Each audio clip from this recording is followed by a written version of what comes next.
Nata Mbaye, excellent week-end à vous également. Nous accueillons notre deuxième invité, Dr Benoît Tine, qui est psychologue. Il a été également, ou il est toujours en mission à Dakar en tant que président de jury au lycée de la Fosse, si c'est bien ça, oui, pour le baccalauréat de cette année. Bonsoir et merci d'être là. Bonsoir Léa Touré, bonsoir Boromine.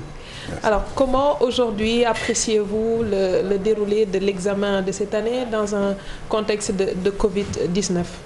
Alors, vous me permettrez à l'entame de cette émission de saluer la mémoire de toutes les personnes qui ont perdu la vue à l'occasion des événements de ces derniers jours, notamment les plus diluviennes. Et bien sûr, de façon plus large, depuis le début de l'hivernage dans certaines parties du Sénégal. De saluer aussi la mémoire de toutes ces personnes qui sont tombées, qui sont mortes de la maladie coronavirus. Et saluer une pensée aussi à tous ceux-là qui ont réussi avec brio au baccalauréat 2020, avec mention, on en a eu un certain nombre. Et bien sûr, à tous ceux-là qui sont au deuxième tour et qui ont été ajournés. C'est aussi cela la vie. Elle est faite d'échecs. Et donc, il suffira de ne pas rester assis, de ne pas rester au sol, de rebondir et bien sûr d'en tirer des leçons et d'avancer. Alors, oui, pour en revenir à votre question, effectivement, je suis le président du jury 1382 au lycée technique et commercial Maurice Delafosse, avec une population qui compte 353 élèves candidats au baccalauréat de l'enseignement général, les séries L2, S2 et S1. Et de façon générale, effectivement, les résultats sont bons. Les résultats sont corrects. Ça correspond un peu à mes hypothèses de départ, vu les établissements que j'avais et qui composaient ma population. Et les conditions de délibération des différents jurys? Oui, les conditions de délibération, on peut en parler et en reparler. Bien sûr, c'était une première expérience. Coronavirus oblige. Donc, l'Office du baccalauréat a essayé d'innover, puisqu'il faut aller vers cela, il faut aller vers la réforme, vers la modernisation du baccalauréat sénégalais, qui est réputé être l'un des meilleurs en Afrique francophone. Donc, il faut aller vers cette modernisation. Et depuis quelques années déjà, sous la houlette du directeur de l'Office du baccalauréat, le professeur Sossé. Donc, nous sommes dans cette dynamique-là. Et cette année-ci, coronavirus oblige, bien sûr, il a été retenu donc un certain nombre de voies de communication pour la proclamation des résultats, contrairement à ce qui se faisait d'habitude, c'est-à-dire la proclamation en présentiel. Cette année-ci, nous avons eu les SMS. C'est vrai que rien n'est parfait, c'est la technologie, c'est encore la science, c'est à parfaire. Il y a eu quelques couacs concernant la transmission des résultats aux élèves. Moi, dans mon jury, j'ai eu cette expérience. Il y a des élèves qui, jusqu'à la veille, on a confirmé leur numéro de téléphone, mais c'était toujours pas le bon numéro. Même le numéro de table, vous voyez, tout à l'heure, j'ai pris du temps pour venir parce qu'il y a certains qui, même leur numéro de table, ils ne s'en rappellent pas au moment donc de passer. Parce qu'il y a la pression, il y a le stress, il y a leur pression qui se met à eux, mais aussi la population, leurs parents, etc. Leurs frères et vous êtes à quel taux de réussite? Alors, pour la S1, nous sommes à 100%. Le taux d'admissibilité, c'est 100%. Donc, c'est-à-dire, nous avions 53 candidats en S1. 52 ont été admis d'office avec 2 mentions très bien. Nous avons un admissible. Donc, demain, on saura à quelle sauce il sera mangé. Donc, pour la S2, on est à 71% de taux de réussite. Et pour la L2, la série Sciences sociales et humaines, nous sommes à 61% de taux d'admissibilité. Pour certains, ces résultats sont la résultante d'un bac au rabais. Parce que cette année, avec le Covid-19, beaucoup pensaient que les résultats seraient vraiment catastrophiques, mais paradoxalement, si je peux le dire ainsi, on se rend compte qu'on a des résultats qui sont pour le moment les premières tendances meilleurs que ceux de l'année dernière. Oui, vous avez très bien campé la chose. C'est-à-dire, on s'attendait tous, vu la pandémie de la Covid-19, on s'attendait à des résultats catastrophiques.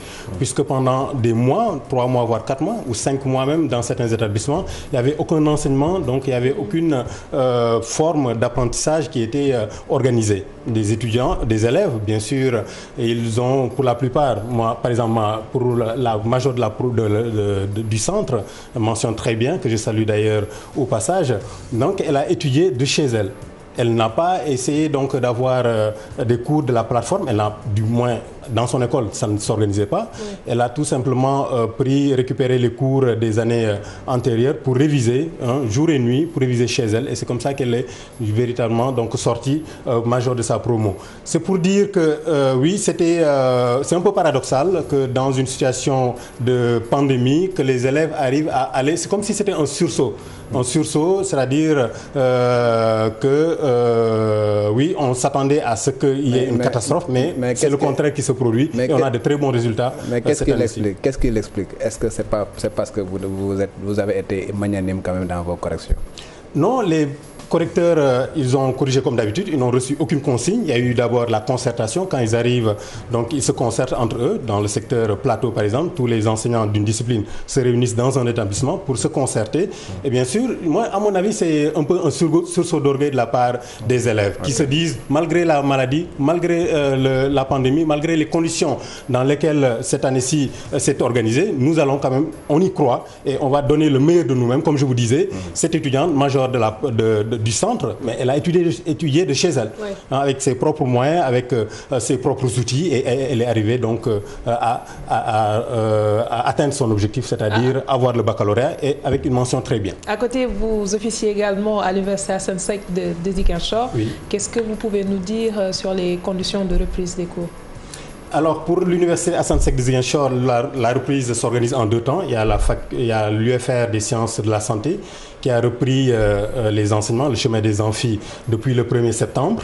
Ça se passe bien pour le moment. Et les trois autres UFR, c'est-à-dire l'UFR Lettres, Arts et Sciences Humaines, l'UFR Sciences Économiques et Sociales, l'UFR Sciences et Technologies, vont nous prendre le chemin donc, des salles de classe et des amphithéâtres à partir du 1er octobre. Donc toutes les conditions sont aujourd'hui réunies pour respecter ces mesures barrières. Donc pour respecter ces mesures barrières, toutes les conditions sont réunies pour permettre une bonne reprise des enseignements et enfin terminer l'année 2019-2020 dans de bonnes conditions. Au début de mes propos, je disais que vous êtes psychologue, pardon. Sociologue, criminologue. Sociologue et criminologue. Oui, c'est bien ça. De plus. J'aimerais savoir quelle est la différence entre un psychologue et un psychiatre. S'il y a différence. Il y a une différence bien sûr. La psychiatrie, c'est une spécialisation de la médecine. Vous êtes docteur en médecine et voilà, donc les uns et les autres vont choisir une spécialisation. Et pour la psychiatrie, donc ils vont se spécialiser, ils vont faire un CS de psychiatrie à l'hôpital Fann ou ailleurs, dans d'autres pays. Alors que la psychologie, c'est considéré comme une science humaine, une science sociale, donc avec les outils des sciences humaines et des sciences sociales. Mais tout ceci, voilà, a une référence, tout ceci tourne autour de la psyché, qui tourne autour du mental, donc voilà, un peu un point commun. Mais dans ces hôpitaux psychiatriques en général, nous avons des hôpitaux, une équipe pluridisciplinaire composée de psychiatres avec un traitement, une psychothérapie qui tourne autour de la médicamentation, donc des médicaments, et bien sûr la psychothérapie de groupe. Ce sont des pinch que l'on va organiser, ce sont des séances, c'est de l'ergothérapie, donc tout ceci dans une parfaite cohésion, psychologue, psychiatres, voilà, assistants sociaux, etc., dans les hôpitaux psychiatriques. Des données qui ont été publiées à travers la presse du jour, 12 personnes qui ont tenté de se suicider entre juin et le mois d'août. On a vu que 10 d'entre elles sont mortes. Les deux autres ont pu être sauvées ou en tout cas sont au niveau des hôpitaux. L'OMS à côté nous dit qu'en 2019, le Sénégal a eu 915 personnes qui ont tenté d'attenter à leur vie en une année.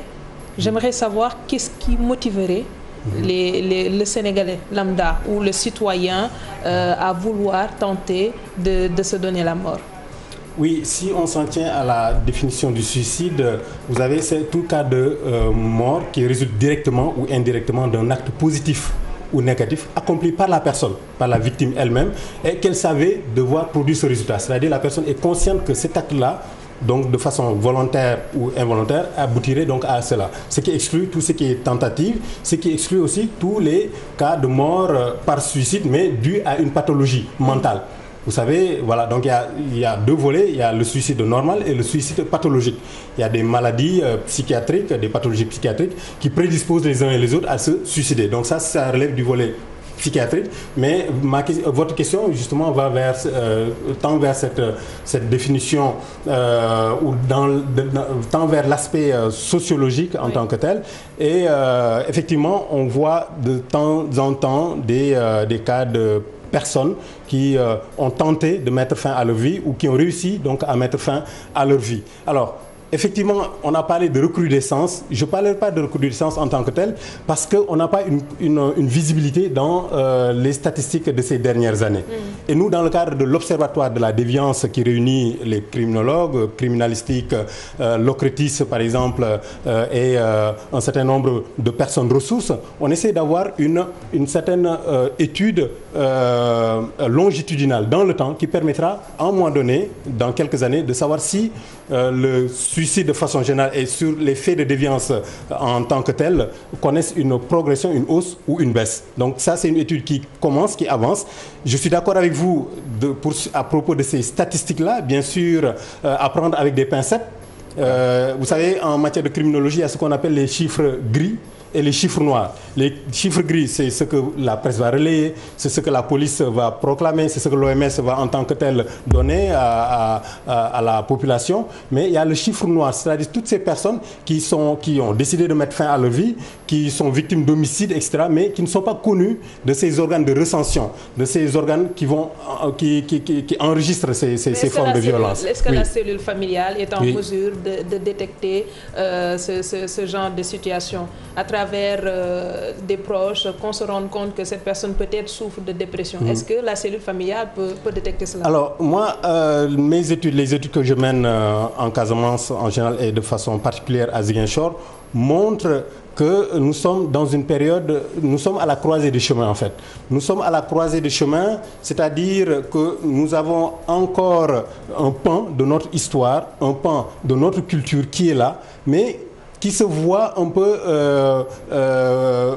être croisé, être articulé avec ce qui nous vient d'ailleurs. C'est ce que les autres appellent l'extraversion. Le Sénégalais est extraverti. Donc, on est à la croisée des chemins, on est à un moment où nous avons une articulation entre deux mondes différents. Et du coup, les repères sautent. Il n'y a plus de soupape de sécurité, il n'y a plus de fusible en tant que tel qui pouvait maintenir la personne avec un lien fort par rapport à sa société. Et du coup, l'individu n'ayant plus ce lien fort-là, donc a tendance effectivement à vouloir attenter à sa vie, à vouloir mettre fin à sa vie. Sachant qu'il y a quatre formes de suicide.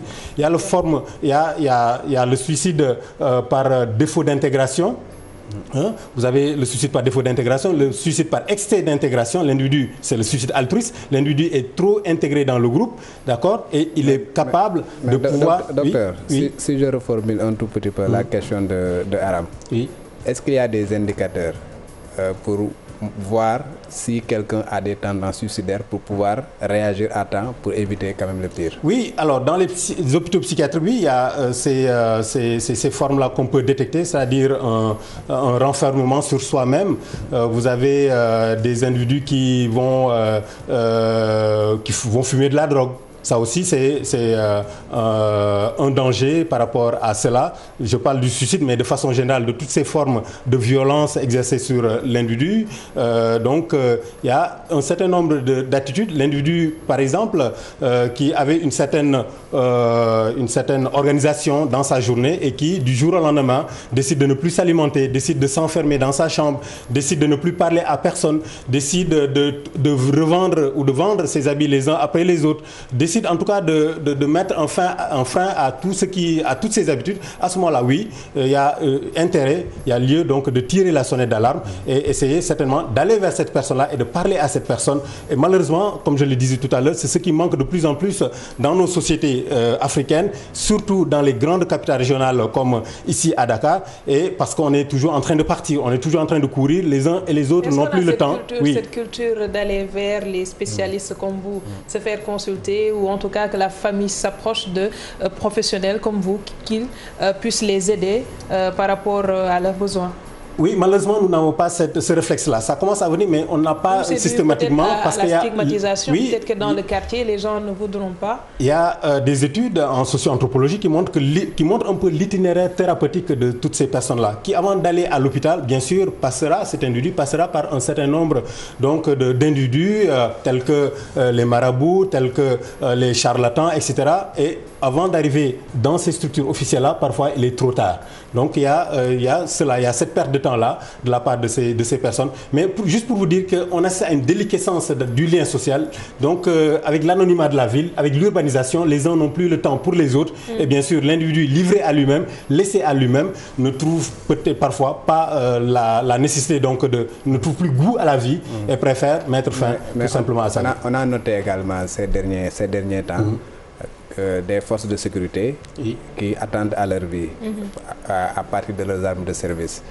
Comment expliquer ce phénomène? Parce que ces gens-là quand même sont réputés être des gens qui sont bien formés et qui ont quand même un certain niveau pour pouvoir contenir un certain nombre de Mais ça ne suffit pas, ça ne suffit pas le fait d'être bien formé ou pas. Ça peut arriver à n'importe qui. Vous savez, la santé mentale, c'est comme marcher sur un fil, c'est comme l'équilibriste.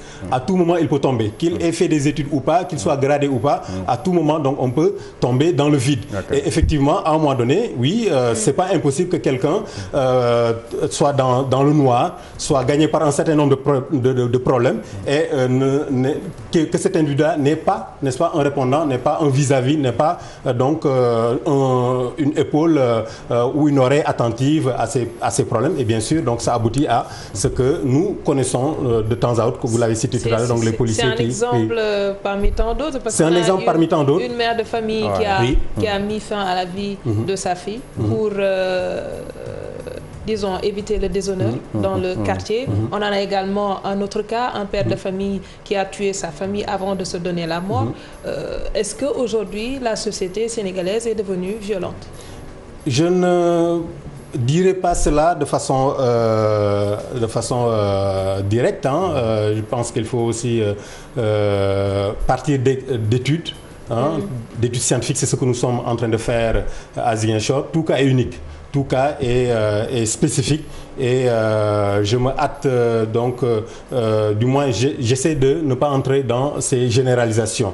Oui, il y a nécessité donc de faire une enquête, de laisser la criminalistique boucler son enquête et les chercheurs essayer donc de voir un peu de façon générale les tendances, mais pour l'instant je me garderai bien donc de faire des généralisations, mais encore une fois c'est vrai que c'est un drame quand cela touche une famille, quand cela touche des proches, c'est un drame, on s'en désole, mais voilà, je me garderai bien donc de généralisation assez hâtive. Mais docteur, les chiffres quand même sont assez alarmants parce que Aram a donné tout à l'heure un chiffre de 900 et poussières personnes.